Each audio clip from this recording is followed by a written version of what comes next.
Good evening. The Toronto Raptors beat the Charlotte Hornets 123 117. Who saw this coming?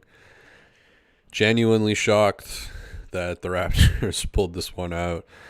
They were down by 12 to 15 points pretty much the whole game. Ted Bundy had 45 points tonight. He was killing people like he does off the court. And in the first half, a lot of those were against RJ Barrett, unfortunately. And I thought in the second half, RJ really played much better defense on Ted Bundy. And ultimately, I thought that he really pushed the Raptors over the edge in the fourth quarter. A couple of threes and then a couple of drives as well late in the game that pushed them over the edge because they went on a 10-2 run at the end of the fourth with quickly Barrett, Dick, Brown, and Pirtle. Kind of a random lineup, but that was the lineup that kind of brought them back from hell because this was a rough watch for a lot of it, and it was kind of a rough watch for the whole game because it felt like the Hornets were just in the driver's seat the whole game, basically up until like 4 minutes left in the game, and then once the Raptors took the lead, the Hornets were just like, all right, I guess that's it. So it felt like there was never any period in the game where it was like intense because the Hornets were just winning the whole time. The Raptors' first lead of the entire game was at 7:14 of the fourth quarter. They had been down all the way up until that point. And then, all of a sudden, Charlotte just starts. The Raptors' defense improved, I would say, as the game went on. But yeah, Charlotte, like, just horrible clock management, horrible game management, taking contested threes with like 20 seconds left in the shot clock when you're up by 12 points late in the game. Just not really smart. I don't know if that's Steve Clifford. I don't know if that's Charlotte. I feel like it's happened a bunch of times that the Raptors have played the Hornets over the years. Just doesn't seem like there's a lot of structure. What happened to James Bouknight, by the way? Does he play? He was drafted the same year Scotty got drafted. I always see him on the sideline, like he's in the game. He's on the bench, but like just never plays. Seems like a good Charlotte culture fit. So I don't really know what that's all about. Charlotte actually has a few players that are from Charlotte, which is also kind of cool. They have like 704 tattoos or something. I don't know if you're proud to be a Hornet, but maybe you're proud to be from Charlotte or something. But yeah, this was a really rough watch. Like the Raptors went down 12-3, which is like, here we go again. And with pretty much a full healthy roster from the Raptors. Hornets, of course, without LaMelo Ball, Gordon Hayward, and somebody else, I think. But yeah, I think they're like 10-40 or something, 10-45 or something. The Hornets. So in the first little bit, they were just getting absolutely killed, and it was Gary who hit 3 threes in the beginning that kind of propelled them, and then he didn't play, I don't believe, in the fourth quarter. I don't know. I could be wrong on that, but it just felt like he just wasn't featured a lot down the stretch in this one. Played 28 minutes. Pretty short. Only 4 guys off the bench. Bit of a no Boucher again, no McDaniels. There's no garbage time minutes in this one. So Wara continues to be out of the rotation. Jonte Porter's still injured. But yeah, it was really Brandon Miller and Jeffrey Dahmer who brought it for the Hornets. I mean, the Hornets, they got clowned on quite a bit for the Brandon Miller pick, but man, he looks really good. Like his offensive package is really clear. He's good on defense too. On offense, I really like his pump fakes, his jab steps. Like he gets guys off balance and then beats them, and then rises up for a mid range, takes a three. He's really impressive, fun to watch. You can see the Paul George comps. Definitely looks good. Definitely looks like a good player. RJ Barrett's right-handed apparently, so him and John Wayne Gacy are both both right-handed but shoot left-handed, and they're guarding each other. So that was kind of interesting. That was a la the Hornets broadcast. I'm on about day 11 of my Sportsnet TSN detox / cleanse. So I tune into the Bally Sports, the Del Curry and the other guy, another Bally Sports broadcast that fits into my overall theory that I've talked about a bunch of times.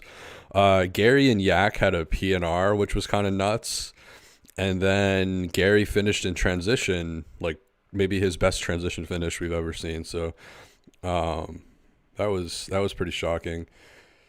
And the first half was really about like the Hornets just sending doubles to Scotty pretty much anytime he got the ball, and they made it really difficult on Scotty. I thought they really like neutralized him. They kind of did a bit of the Giannis treatment for him, and he only went 6 for 15 tonight. I like that he took 5 threes. I like that he's trying to bring that. I think the 3-pointers have been trending up a little bit attempt wise, like 5 tonight. I think there was 5 the other night.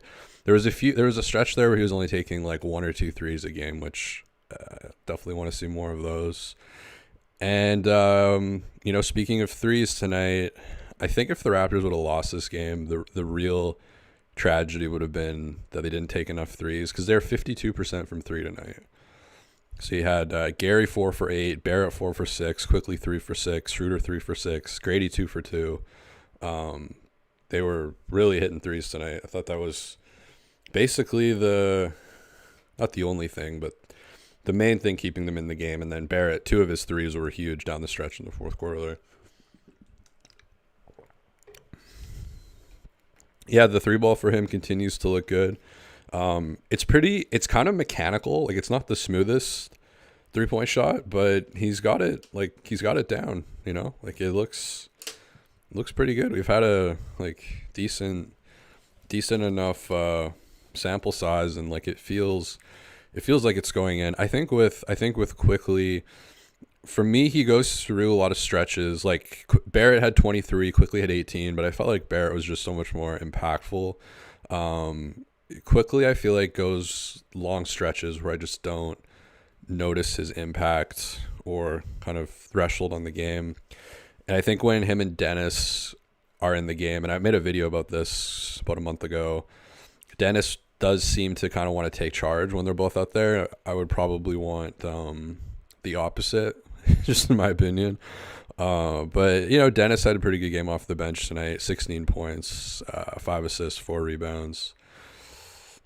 And just kind of a bit of a calming presence. But yeah, it is kind of funny how like Dennis will close the games kind of regardless of what's happening. I thought it was kind of risky from Darko to do that, because again, that lineup, you got Quickly, Barrett, Dick, Brown, Pearl.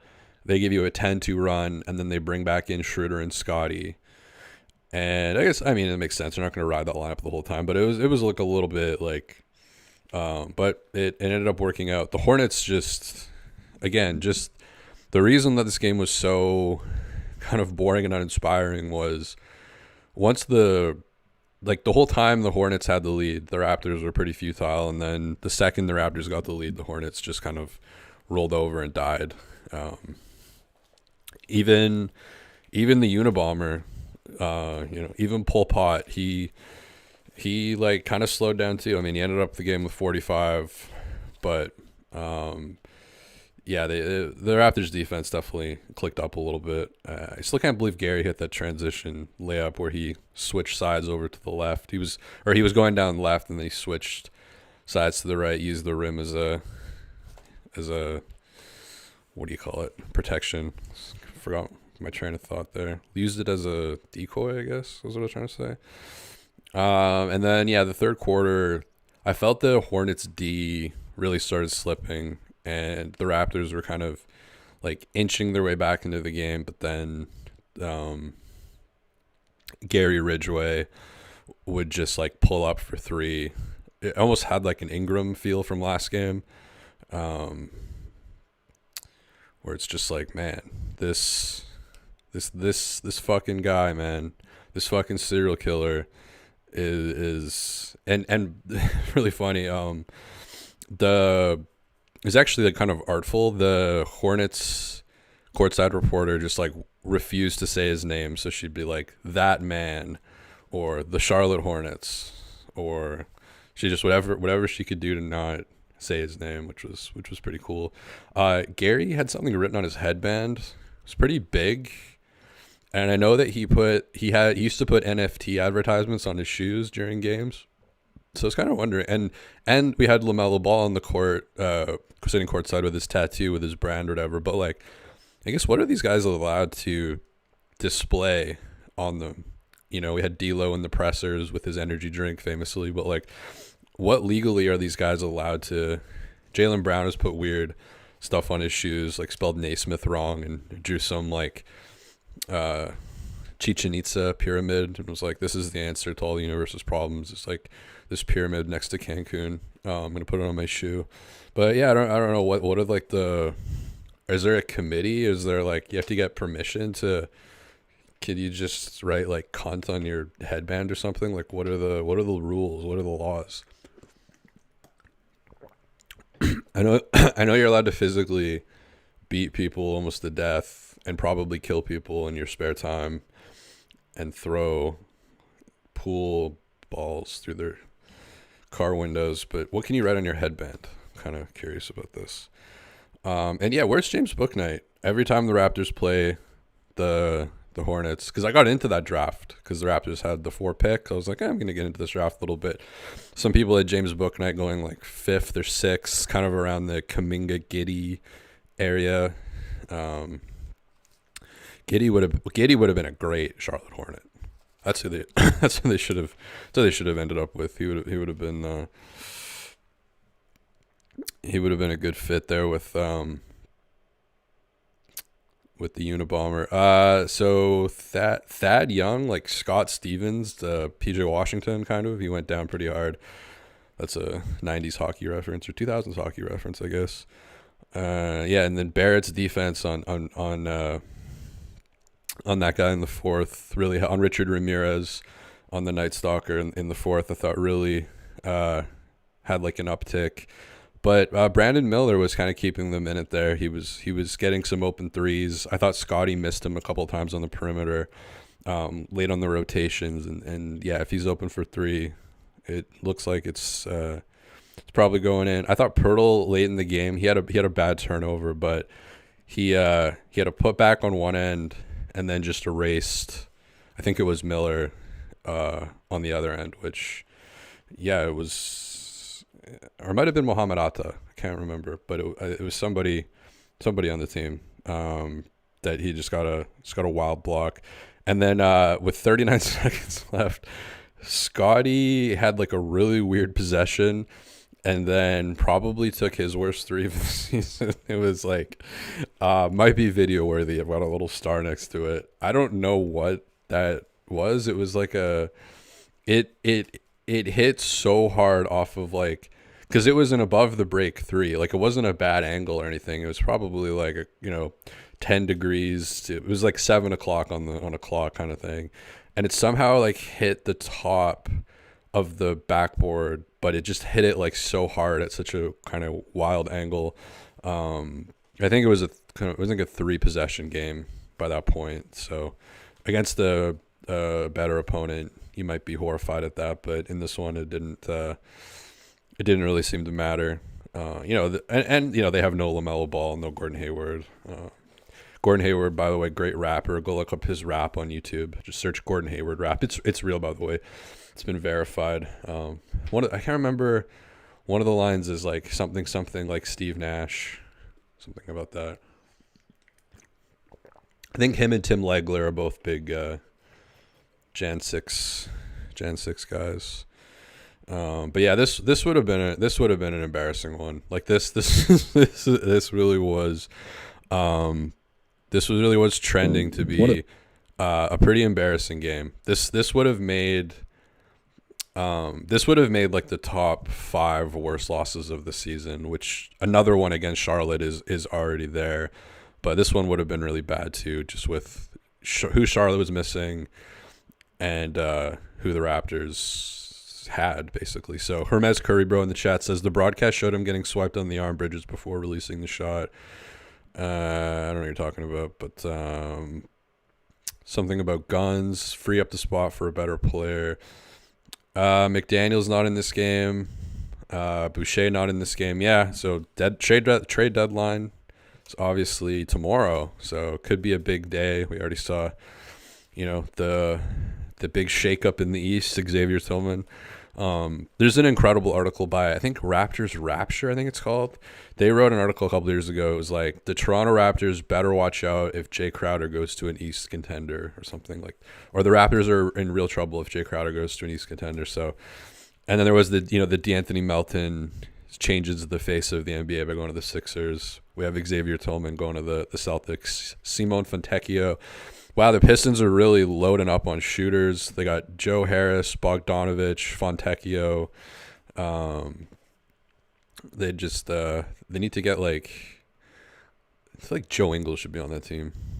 And maybe Kelly Olynyk. He was already on that team. I miss the Luke Kennard, Christian Wood, Detroit Pistons. I didn't watch a single minute of it, but I just miss it for some reason, like spiritually. And then, yeah, there was the Bruce Brown trade with Olynyk, Obagi, and somebody else. I don't know what's out there, but I didn't really love that trade, in my opinion. I guess if you're gonna get the Kamloops guy that I almost had to guard in high school, Kelly Olynyk, that's kind of cool. Maybe get him on the podcast.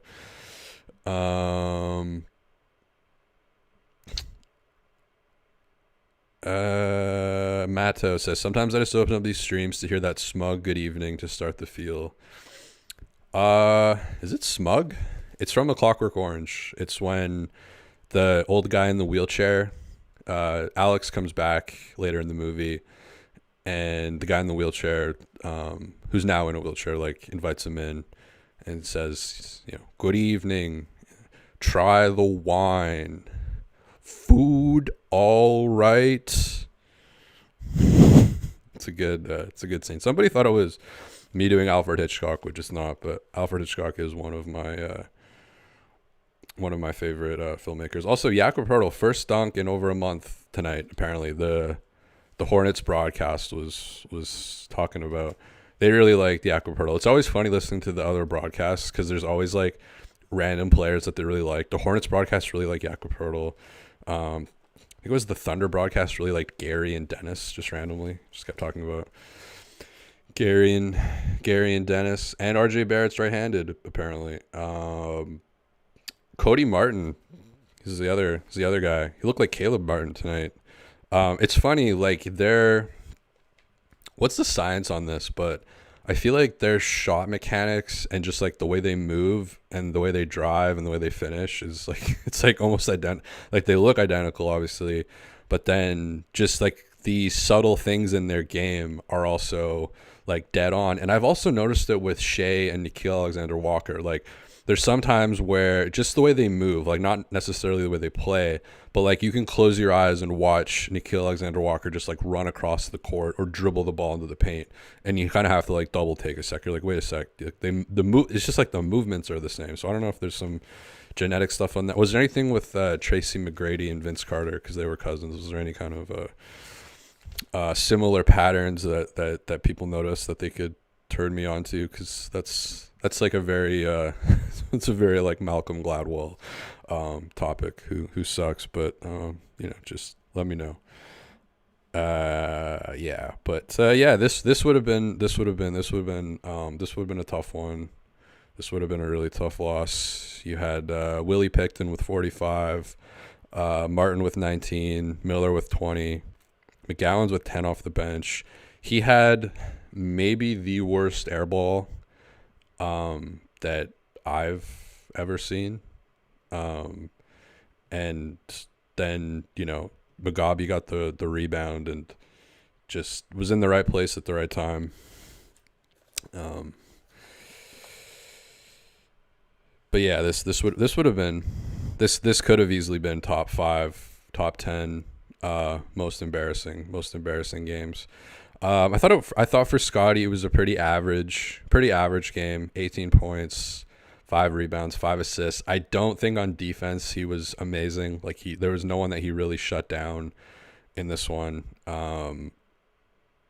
Just kind of your like average kind of Scotty game, which 18 points being average or maybe even a little bit below average is nothing to scoff at. Obviously, I thought this was one of Jakob's better games. Gave you 12 and 12, which is nice. Got a block in there too at a really crucial time. He's been better since coming back. I think if you're Masai, like, you really kind of screwed him by saying he's a top 10 center. That was probably the worst. That might be the worst basketball PR move since like Rick Pitino came out and said like Robert Parrish isn't coming through that door. That and the pizza party's pretty bad, but then telling the fan base, because if you just told the fan base like, yeah, Jakob Poeltl, we drafted him at one point, so we scouted him probably more than other players. We think he's a really good fit. We think he's really interesting with our core and what we're trying to build, and works really well with guards. But no, they came out and said top 10 center. So that's kind of always just hanging over it. It's kind of like when the Raptors got Aaron Baines, Bobby did the presser and said that he had been a fan of Aaron Baines since 2005, since he was at Washington State, just down the highway from me. He was watching Huskies basketball back in 2005 and really liked what he saw with Aaron Baines, and apparently tracked him through his whole career. So he was really excited to bring him to Toronto. I think it's this type of or Siakam being like, I'm going to be a top 5 player. It's these type of things that just make it harder to, or like, I don't know what I'm trying to say. Country Kong, this is RJ's team now. He really felt it when he wasn't playing. Those few games where he was injured there. He really seems to come alive, because the Raptors seem to always collapse in the third quarter. This has been a really common theme. And I thought in the beginning of the third quarter, they started to show signs that they were going to collapse. And I think the lead widened from Charlotte. But then, yeah, it's like he seems to know like when to just like go for it, just like go for the jugular. Kind of like, I guess it's kind of like with Scotty and the Jimmy Butler thing, but like not quite as pronounced. But he just picks time, like a crucial time in the game to go off, which is typically it's been in the second half. There's been so many games where the Raptors offense has just been in the mud, and like especially the third quarter, he just barrels himself through traffic to get fouled or to finish through contact. And tonight, you had the 4 for 6 from 3 as well. Yeah, he's been really really impressive. I would say Quickly's been a little bit below like what I thought, and then Barrett has been quite above what I thought, if that makes sense. It's still early on both fronts, but it's kind of interesting where the rotations are at now with the team. But obviously, it's going to probably look much different after the deadline. It just seems like more and more every day you hear more and more people talking about Boucher leaving or Boucher getting traded, which does make a lot of sense. Just for like where he's at in his career, the timeline, the contract, where the team's at, I think it does make a lot of sense to trade him at this time, because I'd say like him and Gary are where you're gonna get real value from, like the packages you've heard for like Dennis Schroeder, like Jordan McLaughlin or whatever in a second. It's like there's no point in doing that. So yeah, if this might be the last Boucher game, which is tough because he didn't play, and who knows what's gonna happen. That might be the last Gary game. I would say, my Bet Rivers thought would be like Gary has probably a 40% chance of getting traded, I would say. I mean, there's so much stuff that happens behind the scenes that we'll never know. And he probably hasn't shown enough for you to be like a starting caliber player. But I just don't know where. I think it all depends on where his head is at. Is his head at being like, yeah, I can be, the sixth or seventh best guy on a team? Because if you're going to build this team out, probably Gary, at least, I mean, things can change, but from what I've seen, I think not everybody, but I think pretty much everybody can agree that, like, ideally he's probably not like a starter for you moving forward. But if he's willing to take more of that lesser role, because he's only making like 17 mil, but I don't know, just me on the outside, he's always been very vocal about wanting to start and liking starting, and does better when he's a starter and all that. So yeah, that could be the last Gary Trent Jr. 4 for 8 from 3, 14 points, got 1 assist tonight, 3 steals. But yeah, that 1 assist, I don't know if that was with Jakob in the pick and roll, but I think that was his like second pick and roll initiation of the year. He had one with Precious too that I wrote down, that I went, holy fuck, Gary and Precious pick and roll. Like you have to like rewind it and be like, did that just fucking happen? Did Gary just like pass it to a guy who was moving? That's like, to pass it to somebody who's open, for 3, or who's but to hit a moving target like that, it's impressive, because he does have one of the lower assist rates.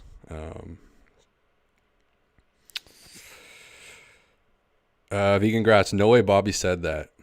He did, and I actually tried to find that clip. What was I going to use that clip? I was going to use that clip for something.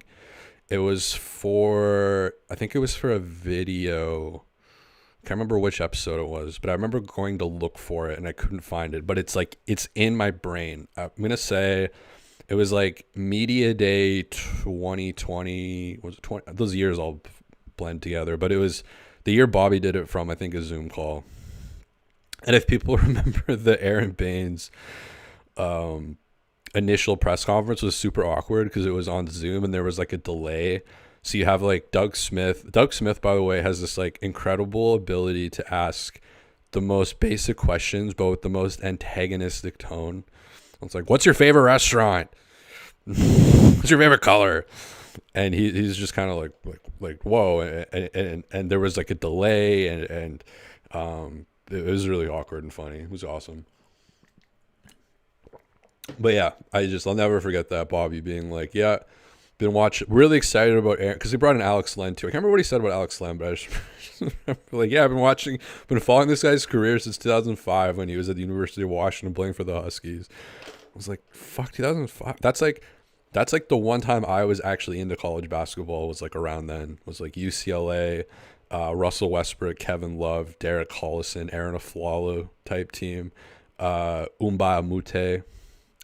And then you got Florida with like Al Horford, Corey Brewer, Billy Donovan is the coach, Joakim Noah. Who else is on that team? Is there? No, not Eric. Was somebody who looked like Eric Bledsoe. What's he up to these days? Eric Bledsoe has a shipping company in China, I think, with like trucks, like a 3PL company. MK, did you see the girl with the duck lips and the crazy eyes? I was watching the Hornets broadcast, so I don't think so, but please tell me more. It sounds sounds interesting. How was the Sportsnet broadcast tonight? How was the pregame show? Anything good on the pregame show? At the basketball court that I play at, someone, like, not at it, but like there's this garden called the Momiji Garden. It's like this Japanese garden next to the court, It's next to the Italian Gardens. That's next to the skate park. Cool court. But someone wrote Sherm is here, so I see that every day walking. I see Sherm is here. So was anything that what did they bring on the anything good on the pregame show?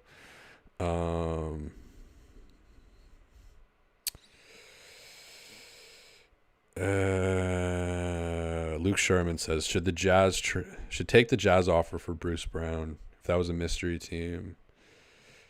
Weren't they offering a second? If it's a first, then I would do it. But I think because weren't they already offered a first from somebody that's I don't know how do these things get get out, by the way. It's like, oh yeah, we've been made to be made aware that a mystery team has offered a first for Bruce Brown.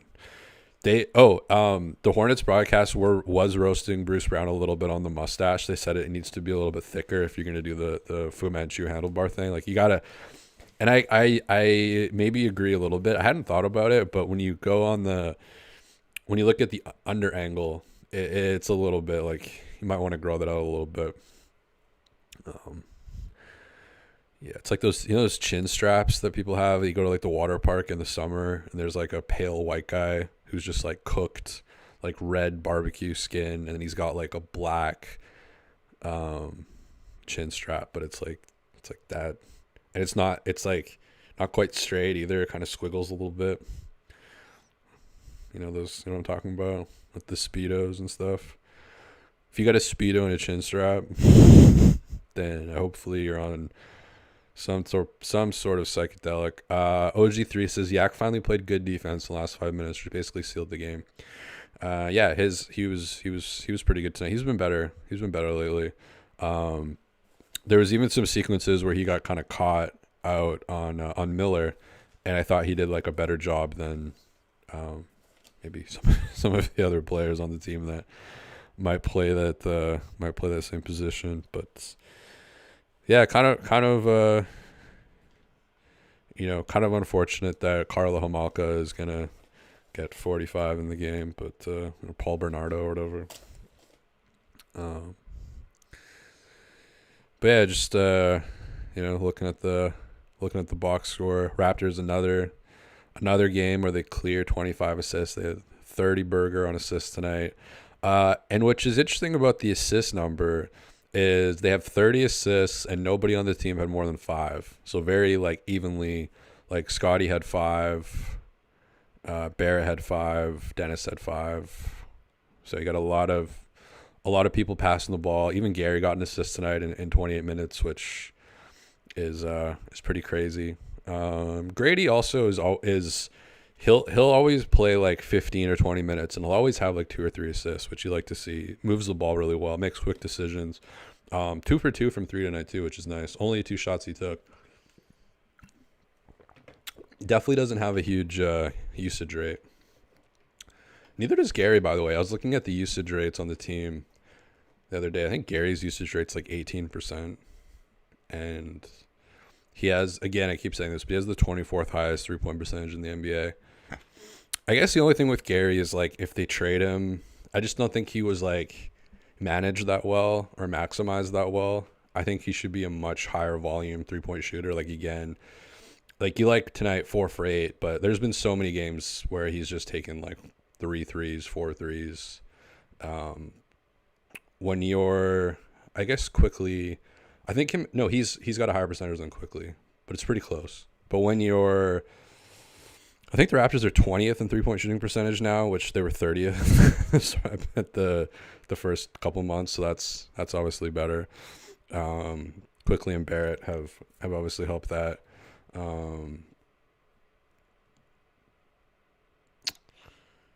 Vegan Grass, Matt is sick of Alvin. He needs his boy Jack back.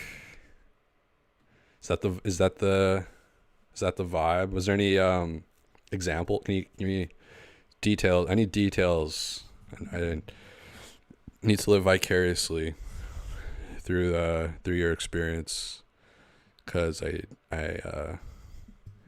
kind of missed. I gotta check in on Randy Irvin maybe too, but I'm thinking about this girl with the duck lips and the crazy eyes from MK. I did not see her. Wonder what her favorite Radiohead album is. What else? That's pretty much it. Wrote a decent amount of notes. I think it covered most of it. You know, you got lots of Hornets doubling Scotty. Gary had a pick and roll with Yak. Miller really owning the Barrett matchup early on, like blocking Barrett and then cooking him for three on basically within the same sequence. And Raptors just horrible perimeter defense. Brandon Miller just getting through guys, getting to the rim, open threes as well. Like, he's a good player, but this was a pretty like easy-ish game for him until kind of the end there.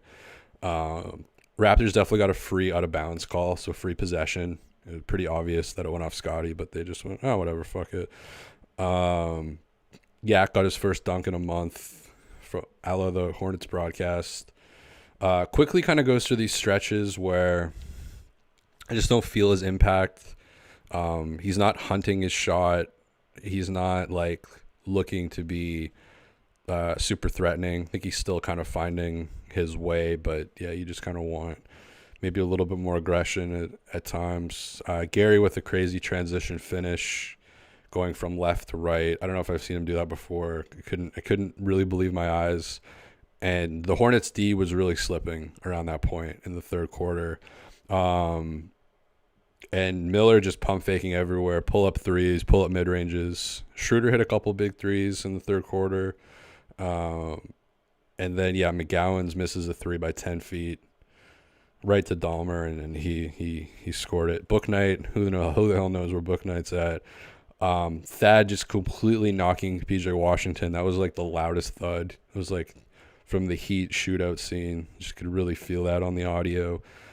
Barrett much better D on Bundy in the fourth quarter. And then, yeah, the Raptors don't have their lead. Their first lead is 7:07 off a Dick 3. And that quickly Barrett, Dick, Brown, Pirtle lineup gives you a 10-2 run, gives you the lead in the game. They've been down by 10 the whole game. You bring back in Schroeder, you bring back in Scotty. Hornets, really bad late game execution. Took their foot off the gas when the Raptors took the lead. They kind of treated the game like it was over.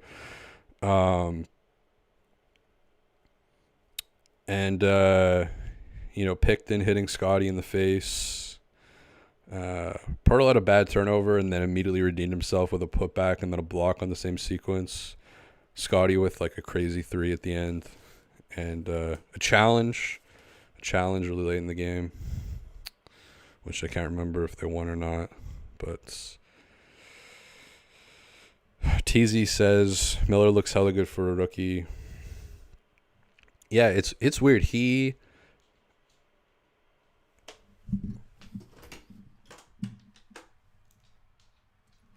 Yeah, the Miller thing's weird because he's really athletic, but then he's also kind of like stiff at times as well. Like it's kind of like RJ Barrett-ish a little bit. Like it's a little bit stiff, but he's really able to score from pretty much I know at the rim he struggled at the rim in college. I think I remember there was like a stat where he shot like it was something like 42% at the rim or something, but then 40% from three.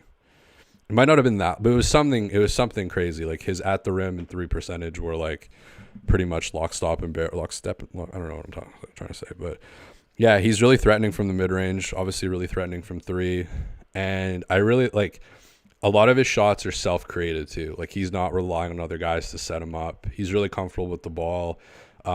He's got the jab pump stuff really down. He'll do that on the perimeter and then get to his spot in the mid range. He likes to go right a lot, which is not that common for right-handed shooters. Dennis is another guy who likes that. I feel like most guys like to go left. Most right-handed shooters like to go left because then your hips more lined up. You know, the most obvious ones are like Donovan Mitchell, Dwayne Wade, just kind of drifting over to the left. Brandon Miller seems to really like going to that right-hand side, which as a right-handed shooter, I find it a little bit more disorienting. But yeah, he really thrives And he's done, like, LaMelo's been out for a bunch of the year too. So when you're a rookie and you come into a situation where it's like, hey, Ish Smith's going to be your Ish Smith is going to be your facilitator. Ish Smith and Nick Smith are going to be your facilitators. Like, it's on a team like the Charlotte Hornets, who beyond that doesn't have a ton of talent. From what I've seen from him, he's like a really impressive rookie. And as I said before, like, you can kind of see the Paul George comps. Obviously Paul George a little bit smoother, a little bit more aesthetically pleasing, but a lot of the qualities are you can see the overlap in kind of their game, their style, how they play. And like he gets into it, like he kind of shows some emotion.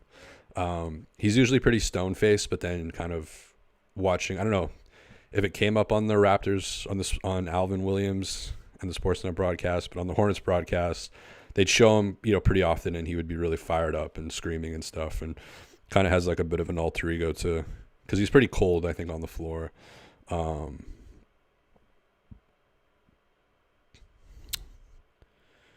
He's quick, 6'9", Paul George type build. Yeah.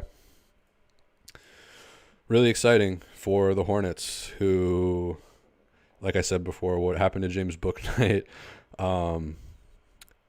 they've had a pretty bad track record of drafting, but then they've also, like, man, are they lucky that the Warriors were just infatuated with James Wiseman's ability to make beats in Fruity Loops and speak Mandarin. It was just like, whoa, okay.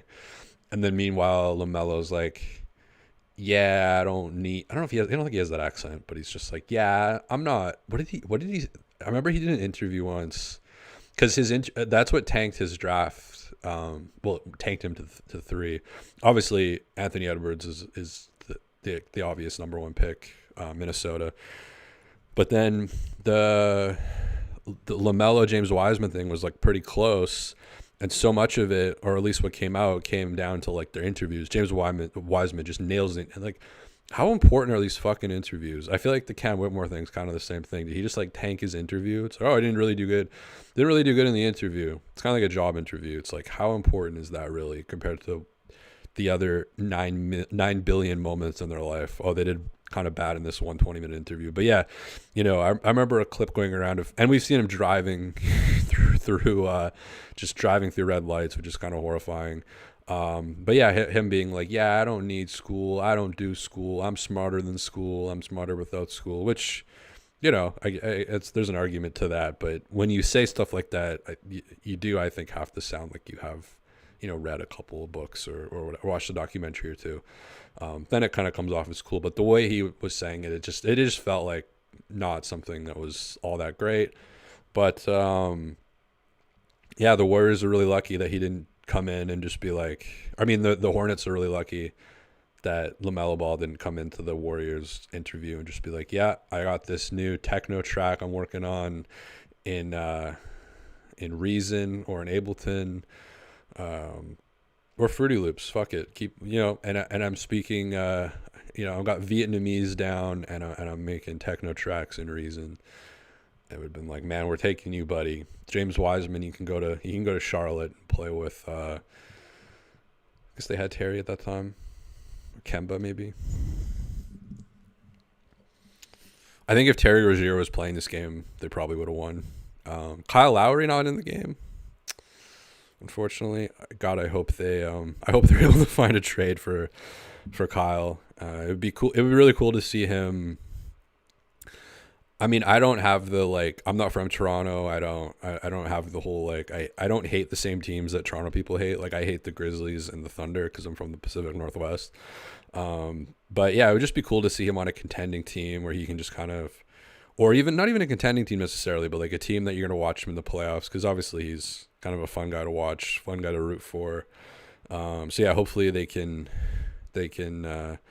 unload him, because that would be tragic if they can't. If Kyle Lowry kind of has his kind of final days in the meat and poultry slaughterhouse sewage runoff capital of the world, of which is North Carolina. So yeah, hopefully they can get a deal done for him. I know a lot of people cringe at the Philly thing, but he's from there. You got Knicks there. I don't know. Could be a good story. Maybe Embiid will come back.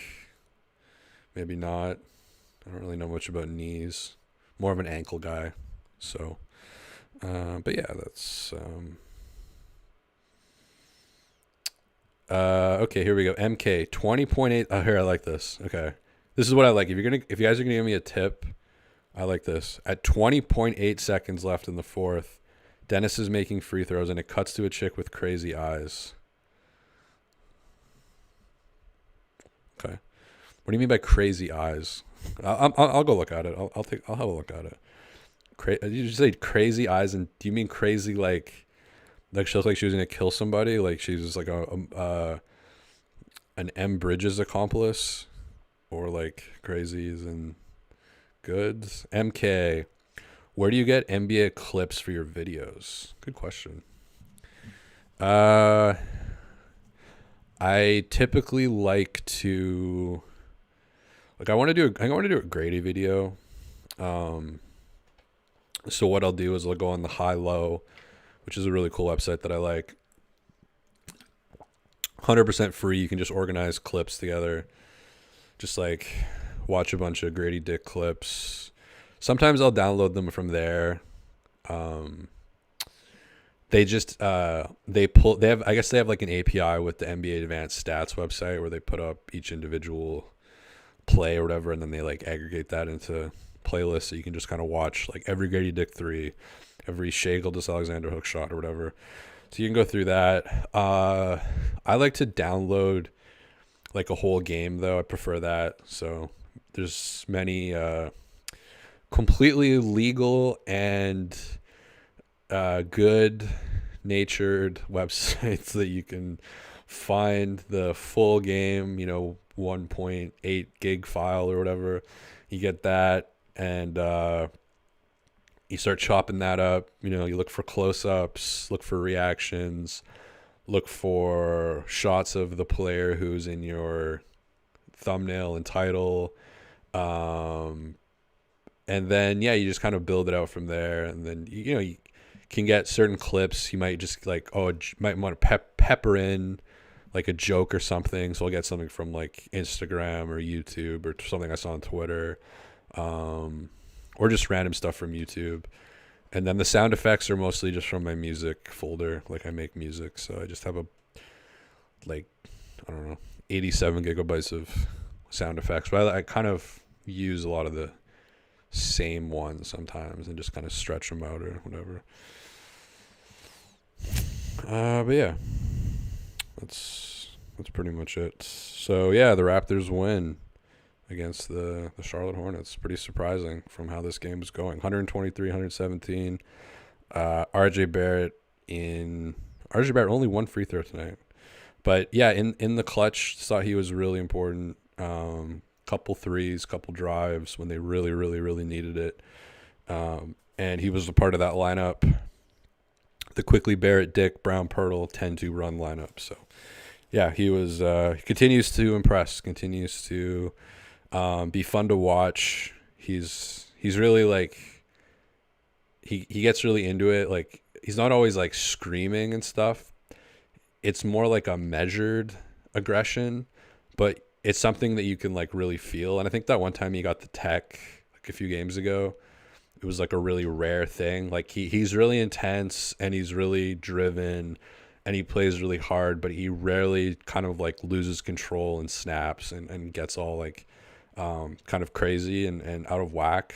So he seems like a guy with like good discipline, good like how do you call it? Like emotional regulation. Let's call it that. I'm in Red Deer right now. You can see behind me the capital of emotional regulation. Everybody here is really level-headed, and but yeah, no, he I think that's kind of it's an interesting like archetype of personality, because I wouldn't say it's like all that common in the NBA. The NBA is a very like people are kind of always like tripping out about the refs and about calls and about other players, and he just like really kind of just has his head down and is just like going to work, which is a cliche thing to say, but he just like he doesn't seem to get distracted, and it's kind of a parallel with how like nobody bumps him off his line when he's driving, like when he's his trainer Drew Hanlon makes a lot of videos about this on YouTube that you can watch about like how to not get bumped off your line, how to stay straight, and then if you do get bumped, how to finish through contact or how to get back into an advantageous position, and kind of like that on his drives, he doesn't really get bumped off his bigger game as well. Kind of in like a holistic way, those two things kind of match each other, which is beautiful. So I think that's a good spot to end it. 123, 117 for the Toronto Raptors. Trade deadline is mañana, so maybe I'll go live if there's any big deals.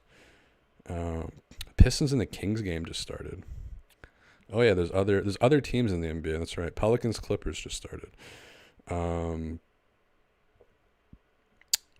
But yeah, the next Raptor game is Rockets Raptors, Friday, February 9th, 4:30 my time, Pacific time, probably 7:30 your time, maybe.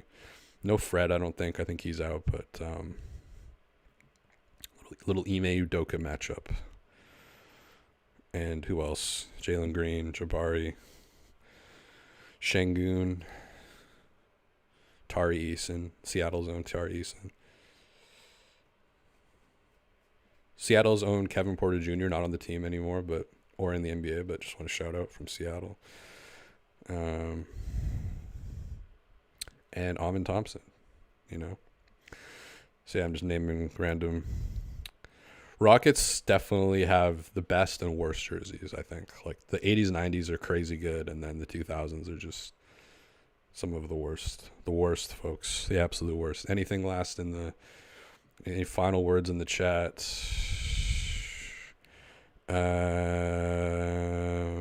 Mischief says, I thought you were in Southern Ontario. No, buddy. I'm in Red Deer. In the Deer.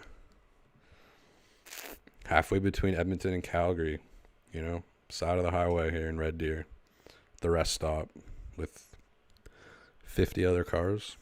So what's going on here? They get some coffee in the rest stop. MK, I don't know. She looks like she just finished snorting a key bump or something. In Charlotte. Is that you get like the death penalty in North Carolina for that? In the USA. Gonna legalize that one day maybe. I'll go look for that though. That could be an exciting clip to use. So thanks for the tip. I'm gonna have to relapse a little bit on my Sportsnet TSN broadcast to bring you the best in entertainment, which is what I'm committed to doing. So